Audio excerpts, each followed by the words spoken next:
බලන්නකෝ ඔයාලා මෙන්න මේ වගේ වාක්‍යයක් දන්නවද කියලා. මොන වගේ වාක්‍යද? ඇය හඳතරම් ලස්සනයි. ඌ ඌරෙක් වගේ මහතයි නේද? අපි කියන්නේ යාළුවොත් එක්ක ඉස්කෝලේ කතා කරගෙන ඉන්න ඌ ඌරෙක් වගේ මහතයි. හරි. ඔහු නරියෙක් වගේ කපටි. ඔයා පර්වතයක් වගේ තදයි. හරි. ඊට පස්සේ අපි කියනවා ඇය හාවෙක් වගේ අහිංසකයි. හරි. ඊට පස්සේ අපි තව කියනවා ඒක අඟුරු වගේ කළුයි. ඕකේ. මෙන්න මේ වගේ වාක්‍යයක් කොහොමද අපි නිර්මාණය කරගන්නේ? ඔව්. මේවා සාමාන්‍යයෙන් අපි උපමා විදියට තමයි කියන්නේ. ඉංග්‍රීසි වලින් අපි උපමාවකට කියනවා සිමිලි එකක් කියලා. කොහොමද අපි සිමිලි එකක් ඉංග්‍රීසි වලින් නිර්මාණය කරගන්නේ? මෙන්න මෙහෙමයි. අපි උදාහරණයක් අරගෙනම බලමු.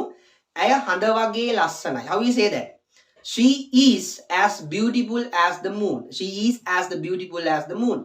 ඇය හඳ වගේ ලස්සනයි. මුලින්ම subject එක, then am is, then as ඊට පස්සේ adjective එක, again as ඊට පස්සේ අපි උපමා කරන්න බලාපොරොත්තු වෙන මේ උපමා කරන්න යොදා ගන්න වස්තුව හෝ දේ අපි භාවිතා කරනවා. එතකොට මෙතන වාක්‍යයේ කර්තෘ පදය she, ඊළඟට she කියන්නේ ඒක වචන නිසා අපි is යොදාගත්තා. ඊළඟට as කියන පදේ ලස්සනයි කියන අර්ථය ගන්න අපි beautiful කියන එක යෙදුවා. ඊට පස්සේ ආපහු සැරයක් as කියන එක beautiful කියන පදේට පිටිපස්සෙන් යෙදුවා. ඊට පස්සේ අපි උපමා කරන්නේ හඳත් එක්ක ඊට පස්සේ the moon කියලා අපි යොදාගත්තා. එතකොට වාක්‍යය හැදුනා she is as beautiful as the moon. ඇය හඳ වගේ ලස්සනයි. එහෙනම් අපි කොහොමද ওই විදිහට කියන්නේ? ඔහු නරියෙක් වගේ කපටි. How we say that?